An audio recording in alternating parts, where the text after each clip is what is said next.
Muy bien, vamos a empezar entonces con este tema sobre el diluvio de Noé. La maldad llegó al colmo en un periodo de apenas 1656 años que va desde Adán hasta Noé. Y esa fue la causa por el cual el mundo fue destruido por un diluvio. Pero no todos fueron destruidos en aquel entonces, pues se salvaron de aquel cataclismo Noé, su esposa, sus 3 hijos, Sem, Can y Jafet, y las esposas de sus hijos. Es decir, un total de 8 personas sobrevivieron para empezar la civilización sobre la tierra nuevamente. Tenemos acá entonces un paralelo. El mundo antediluviano empezó con una sola pareja, Adán y Eva. El mundo después del diluvio empezó con 4 parejas, contando a Noé y su esposa. Pues Noé estaba por sus 600 años y aún todavía vivió más 350 años después del diluvio. Noé vivió un total de 950 años. En los primeros 1656 años de Adán hasta el diluvio, hubo apenas cuatro intervenciones directas conocidas de Dios en el mundo antiguo, que están escritas en la Biblia y están obviamente relatadas en el libro de Génesis. La primera intervención directa de Dios en el mundo antiguo fue cuando Dios expulsó a Adán y Eva del huerto del Edén, cortándoles el acceso al árbol de la vida. La segunda intervención de Dios, de un total de 4, Dios marcó a Caín para que nadie lo matara después de asesinar a su hermano Abel. ¿Y por qué lo hizo? Para que a través de su descendencia se revelase las consecuencias del camino de maldad que Caín, eligió seguir. La tercera intervención de Dios en el mundo antiguo fue cuando Dios trasladó a Enoque para que no sea asesinado por Caín o por uno de sus descendientes. Dios protegió el linaje directo de Set hasta Noé, incluyendo la intervención sobrenatural para proteger a Enoc, que abiertamente condenó a la descendencia mala de Caín. Y finalmente la última intervención conocida en el mundo antiguo por parte de Dios, tenemos justamente el estudio de hoy. Dios destruyó la primera civilización con un diluvio. Vamos a hablar un poco de la expectativa de vida antes y después del diluvio.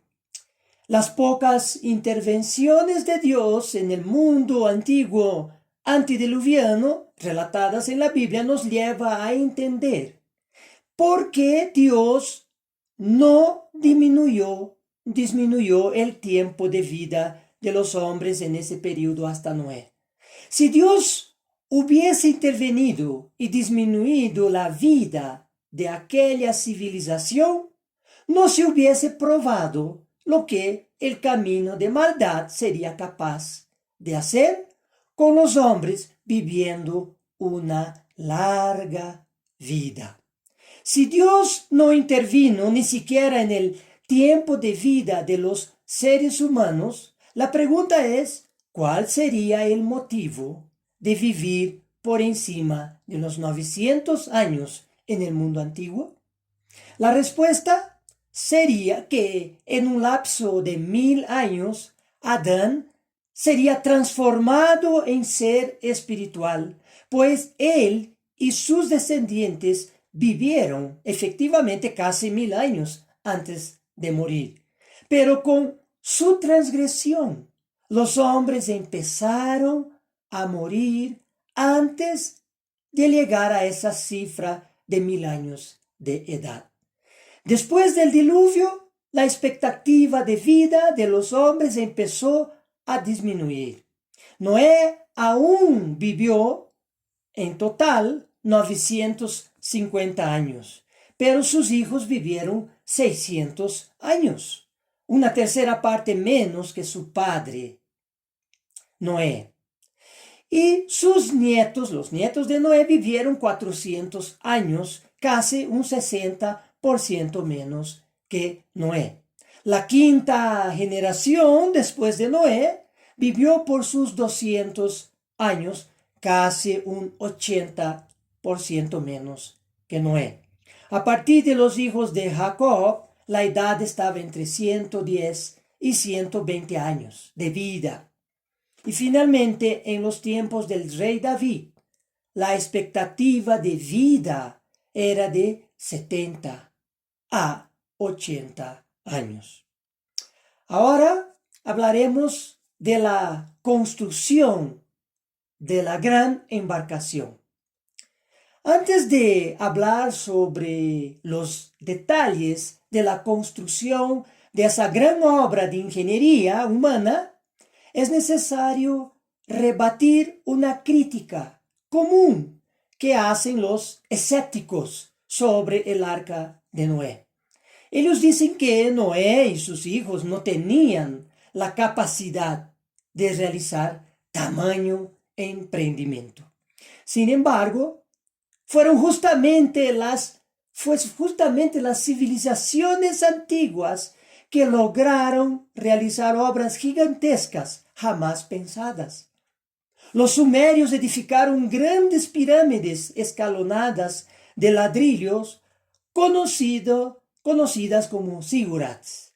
Todas las ciudades antiguas tenían un zigurat en Mesopotamia. El de la ciudad de Ur-Namum en Sumeria, por ejemplo, tenía casi 3.000 metros cuadrados de base y 30 metros de altura. Ellos también, los sumerios, dominaron los pantanos construyendo grandes redes o canales de irrigación.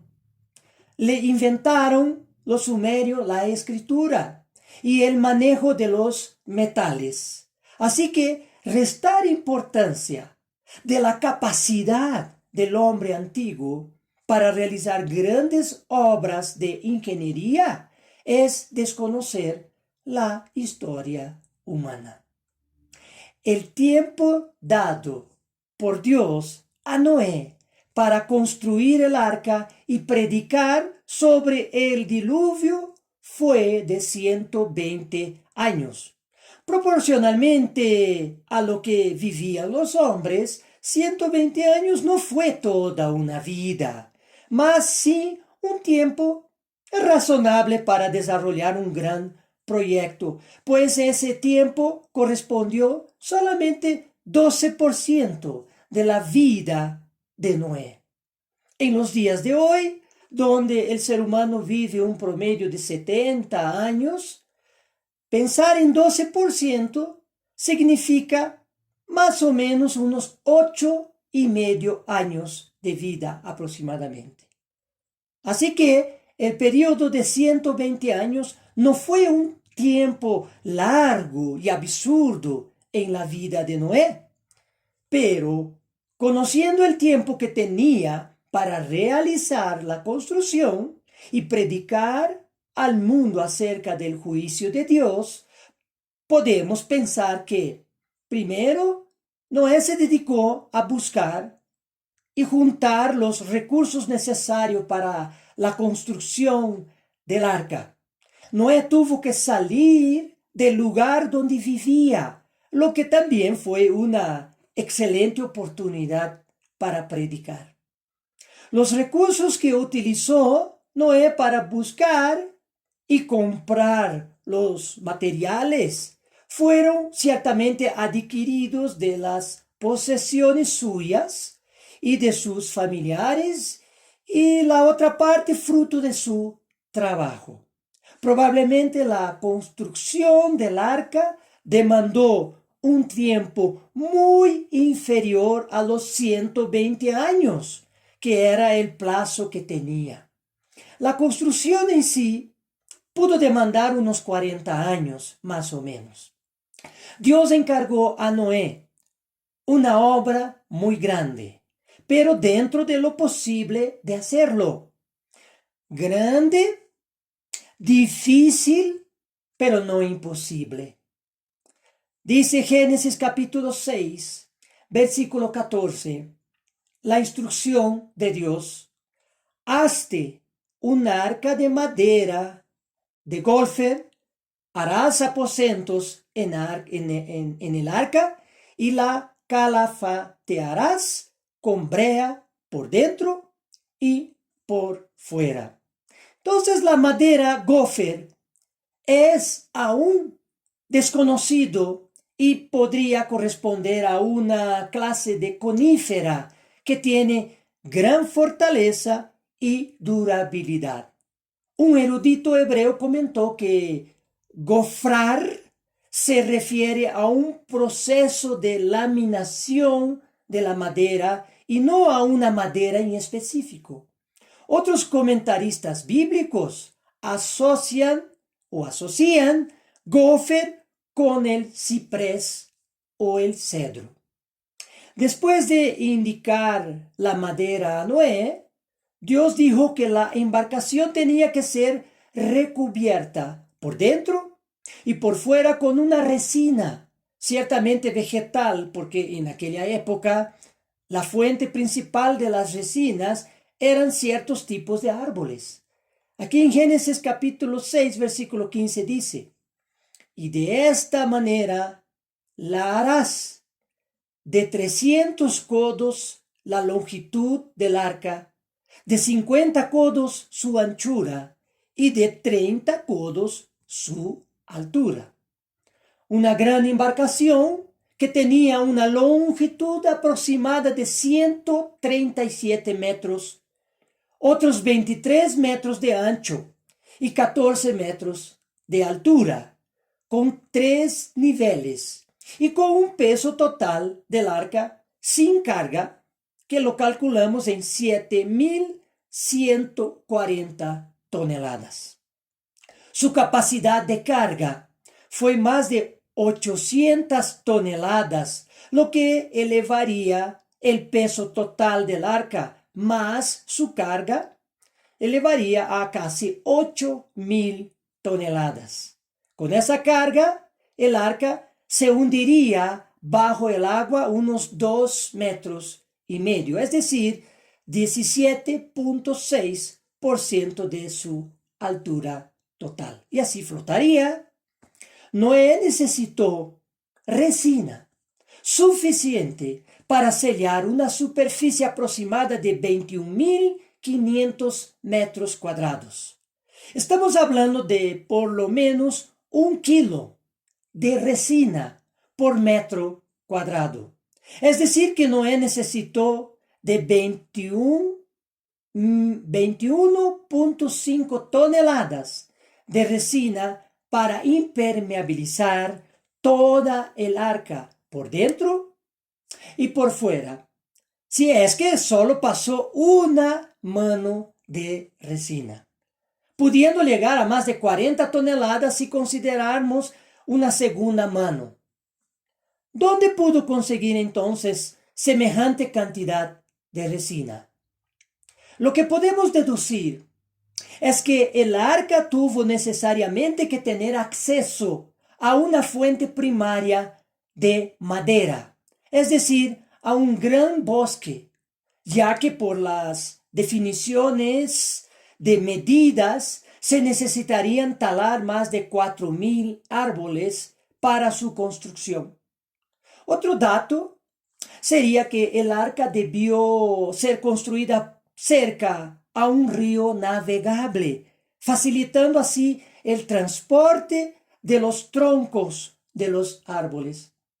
El río sería entonces primordial para el transporte de los troncos y también de la resina.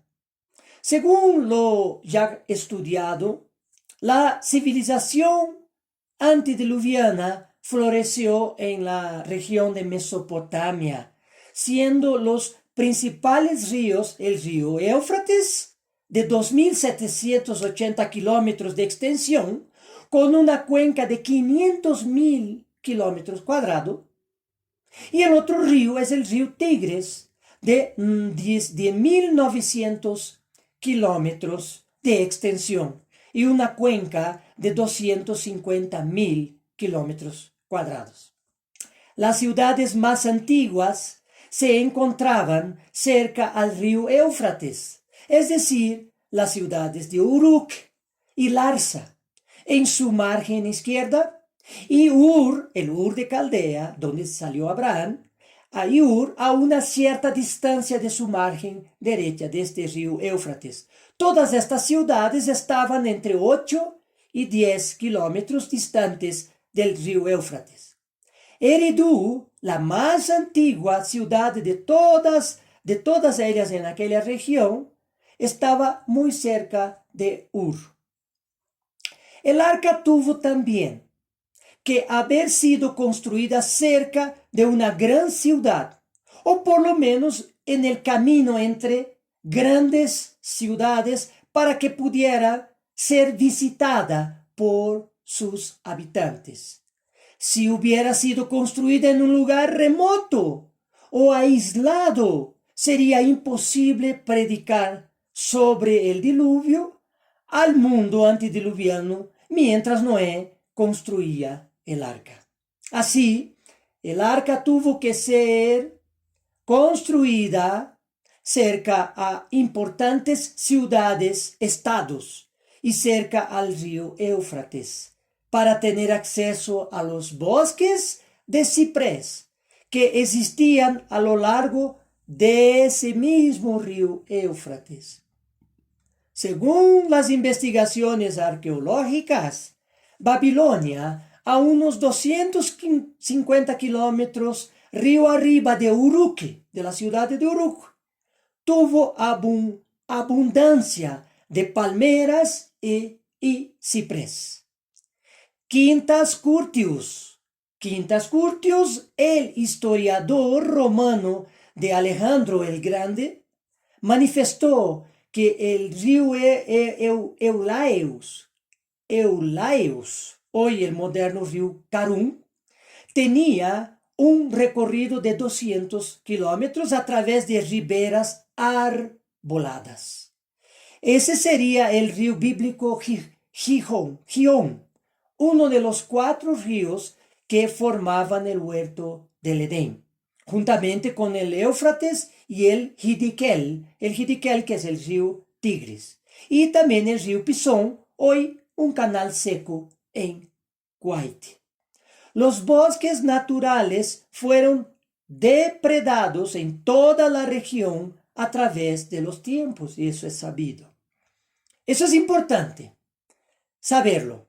Al sur de la región probable donde Noé construyó el arca, había bosques extensos con abundancias de ciprés. Obviamente hoy en día las ruinas de estas y de otras decenas de ciudades sumerias se encuentran en áreas desoladas y desérticas. Hoy día ya no hay los bosques que hubieron en aquel entonces. Pero también hay que resaltar que de uno de los 4 ríos que formaba el huerto del Edén, el río Pisón, la Biblia dice lo siguiente, río Pisón. Vamos allá aquí a Génesis capítulo 2. Vamos a leer de los versículos 10 al 12. Dice lo siguiente, empezando por el versículo 10. Y salía de Edén un río para regar el huerto, y de allí se repartía en 4 brazos. El nombre del uno era Pisón, y este es el que rodea toda la tierra de Havilá, donde hay oro, y el oro de aquella tierra es bueno. Hay allí también bedelio y ónice. Así que en la tierra de Ávila, hoy día Kuwait y parte de Arabia Saudita, se accedía por el río Pisón, que hoy es un canal seco denominado Wadi o Wadi Bashi, o río de Kuwait. Esa tierra era en los tiempos de Noé rica en bedelio, que es una resina de cola o gomorresina extraída de un árbol que hoy en día todavía existe algunos ejemplares en Arabia. De color blanco y espeso, se utiliza también como adhesivo natural. Noé tuvo que traer de esa región entre 20 y 40 toneladas de esa gomorresina para impermeabilizar el arca. Como ya se abordó, después que Dios le llamó, Noé empezó primero con la predicación sobre el arrepentimiento como condición para evitar la destrucción de la civilización por un diluvio. Fueron muchos años de peregrinación por las más de 20 ciudades de Mesopotamia, además de los pequeños asentamientos rurales. Noé vivió en aquel entonces y visitó los bosques, fuentes de la materia prima para la construcción del arca. Verificó la factibilidad del acceso y mano de obra, y también los costos que todo ello implicaría. Él estuvo por la tierra de Ávila, indudablemente, navegando por el río bíblico Pisón, donde había abundante gomorresina. 20 años después, a la edad de 500 años, ya casado, Noé tuvo su primer hijo, Jafet, y luego Sem, y luego Can.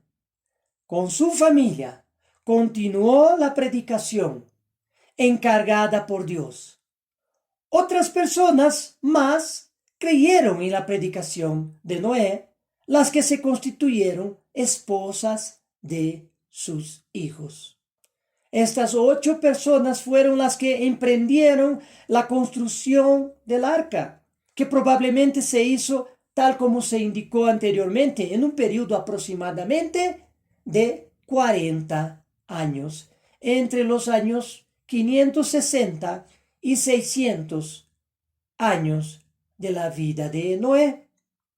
El Salmos 145, versículos 8 y 9, expresa bien cómo Dios actuó con el mundo antediluviano, dándole la expresiva cantidad de 120 años para que se arrepintieran. Al decir, aquí dice, Salmo 145, versículo 8 y 9, clemente y misericordioso es el Eterno, lento para la ira y grande en misericordia. Bueno es el Eterno para con todos, y sus misericordias sobre todas sus obras. Ahora, continuando el tema del arca, ya abordamos su construcción un poco. Ahora vamos a abordar sobre los animales en el arca. Tras 120 años de advertencia, solo 7 personas creyeron en el mensaje divino predicado por Noé. Estamos hablando de su familia que formó en ese tiempo, la esposa, los hijos y las esposas de sus hijos. Una vez concluida la construcción del arca, anunció que el diluvio empezaría. Dios anunció que el diluvio empezaría en una semana. Vamos a leer entonces Génesis capítulo 7 del versículo 1 a 4 que dice: Y el Eterno dijo a Noé: entra tú y toda tu casa en el arca, porque a ti he visto justo delante de mí en esta generación. De todo animal limpio te tomarás, es decir, recibir, escoger, conducir, entre otros significados de esa palabra, te tomarás de 7 en 7, macho y su hembra, mas de los animales que no son limpios, 2 machos, de 2, serán 2, macho y hembra. También de las aves de los cielos de 7 en 7, macho y hembra, para guardar en vida la casta sobre la faz de toda la tierra. Porque pasados aún 7 días, yo haré llover sobre la tierra 40 días y 40 noches, y borraré toda sustancia que hice de sobre la faz de la tierra. Como se explicó en un estudio anterior, Dios borraría la civilización en donde ella se desarrolló, un lugar específico en Mesopotamia, es decir, en el Adamat, que significa un lugar específico donde el ser humano desarrolló su agricultura y sus ciudades. En los más de 41,000 metros cúbicos del arca, en sus 3 pisos, en sus 3 niveles interiores, se acomodaron los animales por especie que Dios hizo entrar en el arca. Las provisiones también lo colocaron y también ingresaron, como ya sabemos, los 8 miembros de la familia de Noé. Aquí, Génesis capítulo 7, versículos 13 y 14, leemos. En este mismo día entraron Noé, y Sem, y Can y Jafet, hijos de Noé, la mujer de Noé, y las 3 mujeres de sus hijos, con él en el arca, ellos y todos los animales silvestres según sus especies, y todos los animales domesticados según sus especies, y todo reptil que se arrastra sobre la tierra según su especie, y toda ave, aquí traducida de la palabra onfi, según su especie, y todo pájaro, aquí es otra palabra en griego, en hebreo, que es sipor, de toda especie. Entonces, es importante aclarar que la palabra en hebreo, traducida como ave, en el final del versículo 14 es onfi, que significa criaturas voladoras, aves, pájaros o insectos. Y también significa insectos con alas. Mientras que la otra palabra hebrea traducida como pájaro, también al final de este versículo 14, es sipor, que significa pájaros o aves. En el arca, además de los mamíferos, reptiles y aves, entraron también insectos. El arca tenía una sola puerta de ingreso y una pequeña ventana, como podemos leer en Génesis capítulo 6, versículo 16, que dice: una ventana harás al arca, la acabarás a un codo de elevación por la parte de arriba, y a su lado pondrás la puerta del arca, y le harás 3 pisos. Cuando todos los animales entraron en el arca, dice Génesis capítulo 7, versículo 16, al final de ese versículo, y el Eterno le cerró la puerta. No fue Noé y sus hijos quienes cerraron la puerta, sino Dios. Lo que podemos pensar es que la apertura de la puerta empezaba en la base del segundo piso. Es decir, que la puerta pudo tener unos 9 metros de altura, la misma que sirvió de rampa de ingreso al arca a su segundo piso. Con ese largo tendríamos una rampa de unos 30 grados de inclinación. Semejante puerta solo pudo ser movida y cerrada por fuera. Y la Biblia afirma que fue Dios quien cerró la puerta. Hablando ahora de la catástrofe del diluvio, dice Génesis, capítulo 7, versículos 10 al 12. Y sucedió que al séptimo día las aguas del diluvio vinieron sobre la tierra. El año 600 de la vida de Noé, en el mes segundo, a los 17 días del mes, aquel día fueron rotas todas las fuentes del gran abismo, y las cataratas de los cielos fueron abiertas, y hubo lluvia sobre la tierra 40 días y 40 noches. Dos elementos contribuyeron para la gran inundación: la ruptura de las fuentes del grande abismo y la apertura de las cataratas o compuertas del cielo. Las fuentes del gran abismo nos vamos a referir, que es una de las dos grandes contribuciones del diluvio. El primero que dice ahí, como ya hemos leído, fuentes del gran abismo, corresponde a los océanos.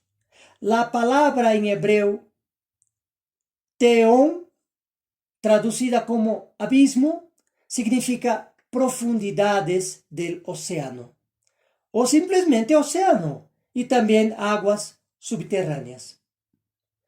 Isaías 51:10 dice: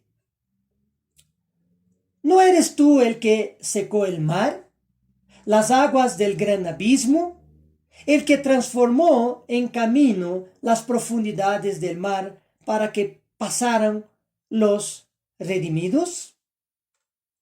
El profeta Isaías nos explicó que las aguas del gran abismo es el mar. Y Proverbios capítulo 8, versículos 28 y 29, dice que cuando Dios creó los cielos y la tierra, afirmó las fuentes del abismo, poniendo al mar su estatuto para que las aguas no traspasasen su mandamiento. De esta manera, entendemos claramente que las aguas del mar invadieron los continentes. En el caso específico de Mesopotamia, podemos entender que el Océano Índico penetró con ímpetu por el Mar Rojo y por el Golfo Pérsico, inundando la península arábica. El este de África también fue inundado por ese movimiento del mar, y los territorios actuales de Kuwait, Irán e Irak totalmente inundados. Por otro lado, el Océano Atlántico penetró por el mar Mediterráneo hacia Mesopotamia, inundando el sur de Europa y principalmente el norte de África. Hoy ese fenómeno de maremotos, obviamente en escala y duración muy inferiores al diluvio de Noé, son llamados también tsunamis. Es un nombre que lo ha puesto en un congreso de Japón en 1963. El tsunami es una gran ola o una serie de olas originadas por una enorme y violenta fuerza que las desplazan hacia el continente. Así que un sismo o también erupción volcánica hace temblar el fondo del mar, lo que la Biblia expresa como romper las fuentes del gran abismo.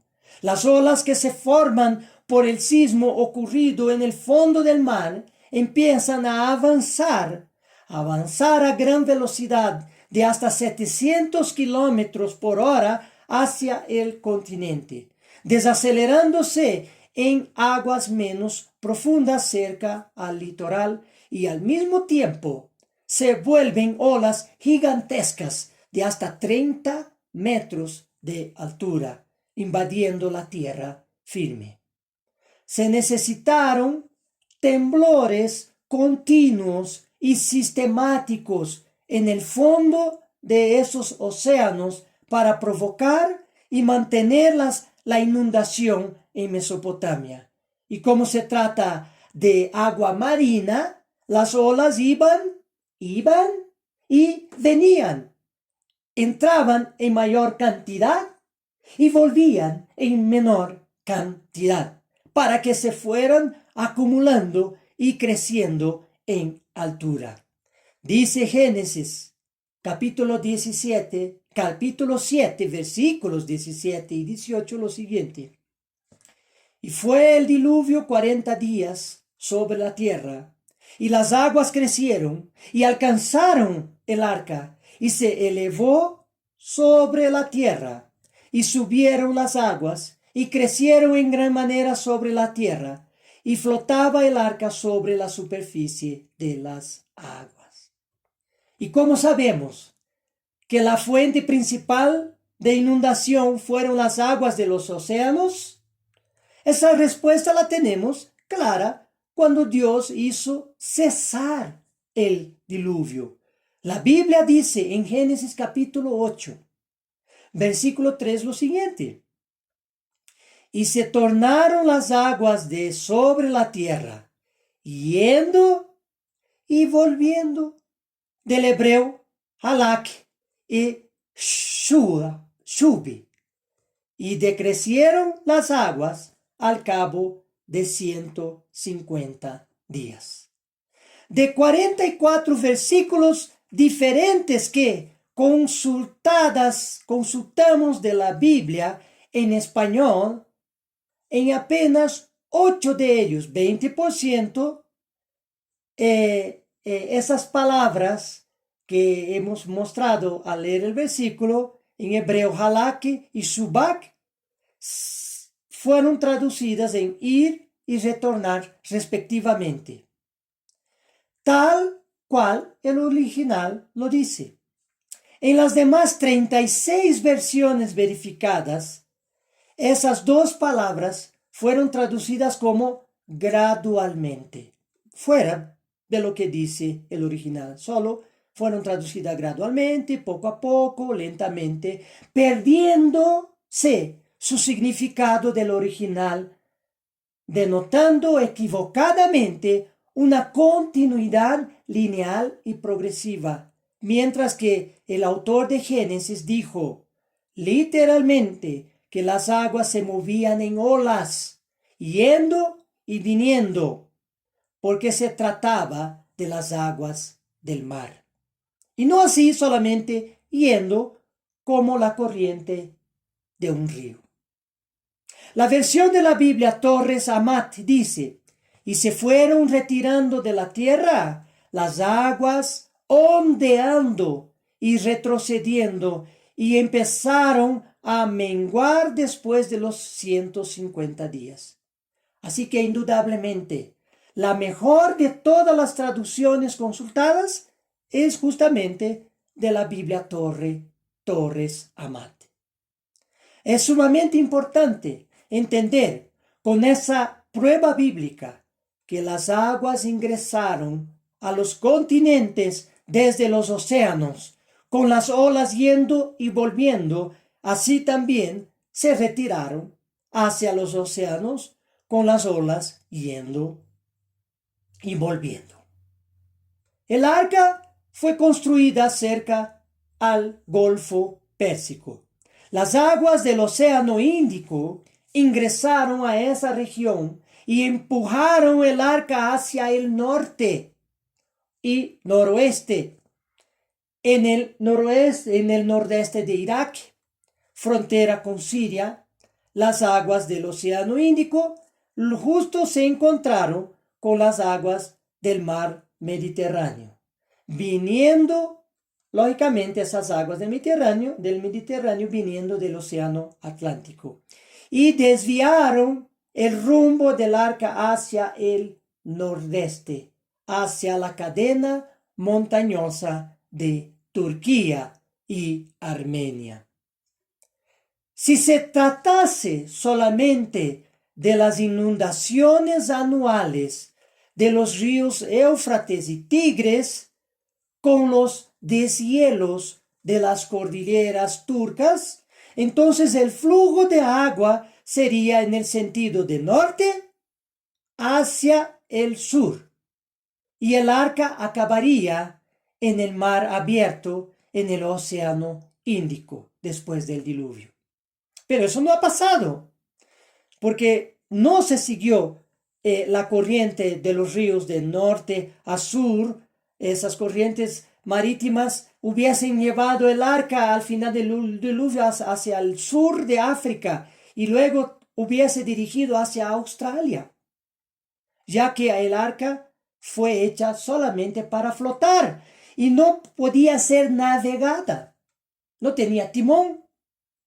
Sin embargo, su movimiento fue del sur hacia el norte, de la topografía más baja hacia la topografía más alta, montañosa. Así se explicaría su destino final en los montes Ararat. Entonces hay que entender que la arca fue empujada de sur hacia norte por los océanos y levemente desviada cuando interceptada por el mar, por la entrada del mar Atlántico por el Mediterráneo. Entonces, después del diluvio, las aguas aún tardaron 150 días para bajar y secarse sobre la tierra. Después de abordar esa primera influencia del diluvio de las aguas de los océanos, vamos a hablar ahora de la segunda de ellas, que son las cataratas o compuertas del cielo. Entonces, la segunda fuente de inundación fue justamente las cataratas o compuertas del cielo, que son las lluvias torrenciales que se desataron sobre la tierra.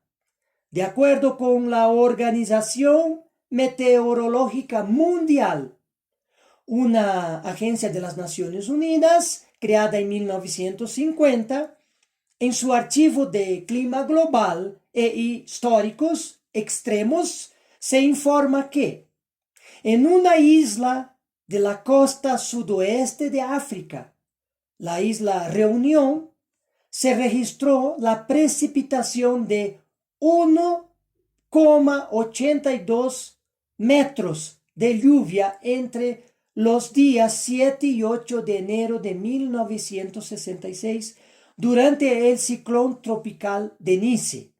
Ese registro es un récord histórico de lluvia en un día sobre un lugar determinado. Si lo multiplicásemos por 40 días, tendríamos casi 73 metros de lluvia.